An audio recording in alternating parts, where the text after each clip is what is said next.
காசாவில் யுத்த நிறுத்தம் அமுலுக்கு வந்துவிட்டதா என்று கேட்டால் இல்லை, இன்னும் அமுலுக்கு வரவில்லை. அது ஒப்பந்தங்களின் பிரகாரம் எதிர்வரும் ஞாயிற்றுக்கிழமை அன்று யுத்த நிறுத்த ஒப்பந்தம் அமலுக்கு வரும் என கத்தார் தெரிவித்துள்ளது. அதுவரை என்ன நடக்கும்?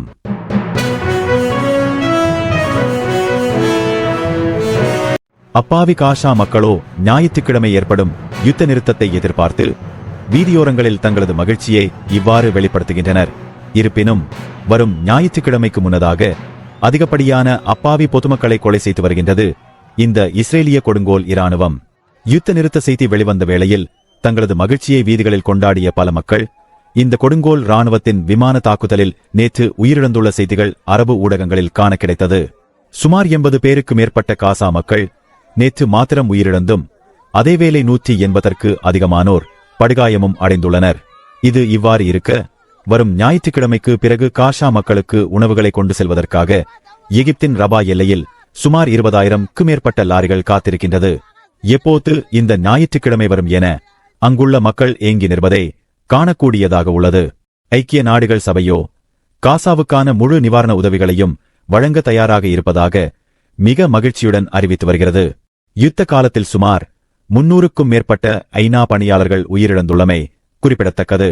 காசாவுக்கு எதிர்வரும் ஞாயிற்றுக்கிழமை உள் நுழைவதற்காக பல்வேறு தொண்டு நிறுவனங்கள் தயாராகி நிற்பது எமக்கு சந்தோஷத்தை தருகிறது. எனினும் பாலஸ்தீனிய போராட்டக் குழுவானது தாங்கள் முன்வைத்த குறித்த விடயங்களை ஏற்றுக்கொண்டாலே இந்த அமைதி ஒப்பந்தத்திற்கு உடன்படுவோம் என அறிவித்திருந்தனர்.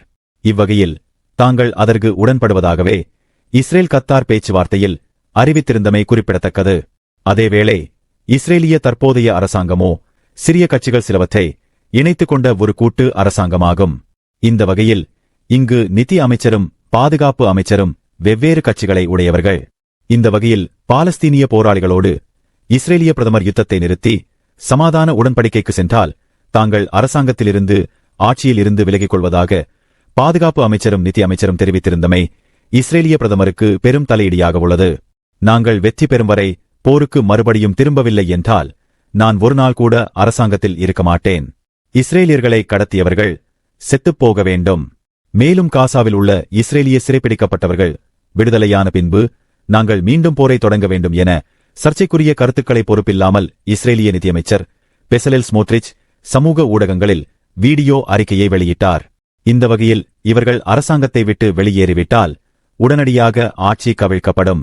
புதிய ஆட்சி அமைக்கப்பட்டு தேர்தல் நடாத்தப்படும். இதனால் நெத்தனியாகுவின் கட்சி படுதோல்வியடையவே வாய்ப்பு உள்ளது. ஏற்கனவே நெத்தனியாகுவின் மேல் பல குற்றச்சாட்டுகள் உள்ளது. குறிப்பாக ஊழல் குற்றச்சாட்டுகள் சுமத்தப்பட்டு வழக்குகள் நீதிமன்றத்தில் விசாரணையில் உள்ளது. எனவே புதிய அரசாங்கம் இஸ்ரேலில் ஆட்சிக்கு வருமானால் பெஞ்சமின் நெத்தனியாகு ஆயுள் தண்டனை பெறுவது உறுதியாகிவிடும்.